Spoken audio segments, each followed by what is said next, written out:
Your life is more predictable than you realize. Hey, I am Chuck the Bureaucrat, and I have just finished a book by Daniel Levitin called The Seasons of a Man's Life. And the key takeaway from this book is that there is a predictable pattern of a man's life that extends through their 30s, their 40s, and their 50s. Now, these findings are not entirely unique because plenty of researchers have looked at adulthood and realized that we don't suddenly become an adult when we turn 18 and then remain unchanged until we finally fade away. In fact, I did a video about Erickson's stages of life about a year and a half ago. But what Levitin does well is he lays out the competing forces in our lives that drive these developmental stages. And then he identifies a number of common analogies that men use to describe their experiences. My goal today is just to lay out the forces, the stages, and the analogies. Then I'll close by showing how this all lines up against a military career in a way that helps explain the individual military journeys that we're all on. To get started, there are two tug-of-wars that are going on in everybody's life. The first tug-of-war is a struggle between the self and society. The self includes our internal wishes, anxieties, methods for controlling them, essentially what we want to be. Society captures our socioeconomic class, our faith, politics, family, and profession. It's the external world that tries to tell us what we should be. The second tug-of-war is most often between marriage and career.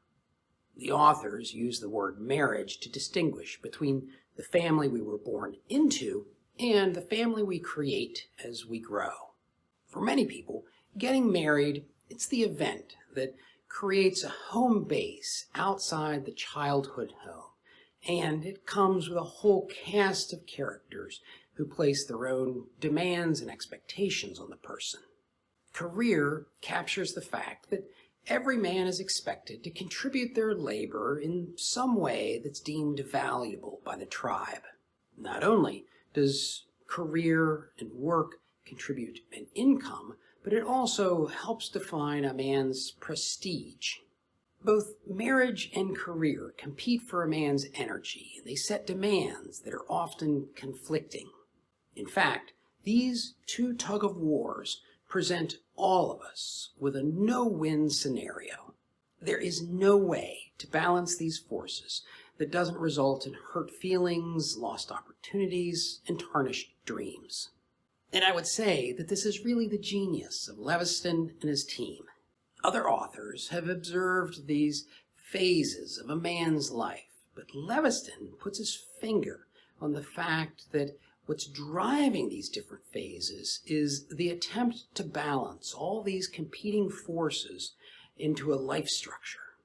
At each stage of our life, we set priorities, but then as time passes, these priorities fall out of balance and we have to build a new life structure. In fact, now is probably a good idea to address a term from the early 1900s, the midlife crisis. It's a word that was coined by Carl Jung. This idea cropped up when the developmental processes of adults were just first being researched.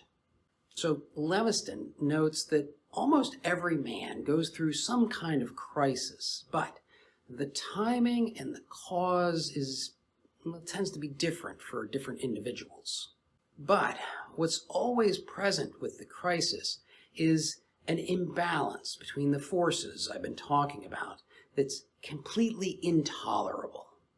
All right, now that we understand the forces that are driving these developmental phases, let's look at the phases themselves. That's going to lead us to the analogies that people use to describe this, along with its connection to military service. Broadly speaking, Levitin breaks life up into 4 phases: childhood and adolescence, early adulthood, middle adulthood, and late adulthood. Since most of the trials and tribulations of life happen in early and middle adulthood, these are his focus. And he notes that each of these phases comes with a transitional period. Normally, a transitional period begins when a man realizes he has to change, sorts out how he has to change, and then achieves the change. Then they assign ages to these developmental periods, but don't get too wrapped up by those. There is a degree of variation on when individuals either start or end a particular phase. Sometimes external events force them to change. Other times there's very long periods of introspection. But what surprised me is how closely this template laid down against my own timeline. I mean, it was uncanny. And then the authors broke each major phase into 3 smaller phases. So early adulthood includes entering the adult world, a minor transition around 30, and the so-called settling down phase. Middle adulthood comes with its own entry, transition, and ending. And now I'm not going to browbeat you by walking you through all the details of these stages. Instead, I want to get to the 3 analogies that men involved in this study repeatedly made about their life journeys: the dream, lost at sea, and climbing the ladder. The dream is something of a personal myth that a young man forms while still an adolescent. It's often a heroic goal that, if we were to look at it critically, we might call unrealistic. This is that old question of, what do you want to be when you grow up, that most of us only ever have a vague and fantastical answer to. Nevertheless, the dream plays a significant role throughout our journey. Next, we have lost at sea. This is an experience that almost every man has in their early adulthood. It's a desperate feeling that they are hopelessly tossed by the chaos of the world. Exactly how this analogy manifests itself varies based on the obligations that a man has in early adulthood. An unmarried man may feel that he's swimming alone with no land in sight. A young family man may feel that he's responsible for a foundering ship that carries his young family. We get lost at sea for a number of reasons, but one of them is that we tend to use our dream as a guide as we set out into adulthood. We've been given that kind of naive guidance of, you can accomplish anything you set your mind to. Additionally, we get lost at sea when we discover just how incompatible those forces of society and marriage and career, just how incompatible they can be with the dream. The final analogy that the research subjects independently referred to is the ladder, some kind of career-focused hierarchy where the young man starts at the bottom and progressively climbs higher, one rung at a time. Now, it's worth noting that there are different kinds of ladders. Professors in academia, executives in business, even novelists and skilled laborers discover that there is some sort of progressive path laid out before them where each step along the way demands more of them and offers some kind of increasing reward. And these ladders, they tend to be subject to personal circumstances. Everyone views themselves as being at the bottom of the ladder in their early 30s. And this is true even though the son of the company owner might start out higher than the person who started on the shop floor would ever be able to reach.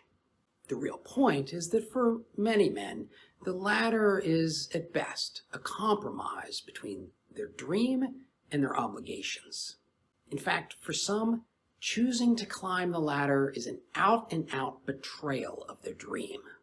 And then there's the fact that the ladder is a cruel mistress, even for folks whose dream requires them to climb some sort of ladder, like some West Point graduate who dreams of being a general officer. Even those folks learn that the longer and the higher they climb, each progressive rung becomes that much more painful and difficult to obtain. But so what? I mean, how can this help you understand your own military journey and that of the people around you? Well, I'm not going to pick through every detail, but here are a couple of important ones. First, Notice that for many service members, their initial entry into the military occurs as part of their early adult transition, or particularly for officers, their entry into the adult world. As a result, that feeling of being lost at sea is likely to be tangled up with their views of military service. Second, consider how the transition to settling down in the early 30s to deciding to climb the ladder comes right as people make that fateful decision to either leave the military or become lifers. Settling down for the long haul with the military is very much a compromise between the demands of service and its benefits. And finally, at least for today, look where the 20-year mark for most service members falls within this system. Right around age 40, 45, men go through a transition where their past methods of balancing the demands of self, society, marriage, and career have to be reconsidered, and a new life structure has to be created. What that suggests is that for many, military retirement is a major transformation deeply influenced by the effects of climbing the ladder and guided by the dream. The dream, which was never far from mine, but now has the resources necessary to become a priority. Ultimately, I suspect that this process affects the choices we make, the ways we interact with others, and how we feel about ourselves, far more than we might realize at first glance. And so, I'm kind of curious about what happens next on my own journey. If you have thoughts or ideas that I should be watching out for, I would love to hear it. And in the meantime, watch this video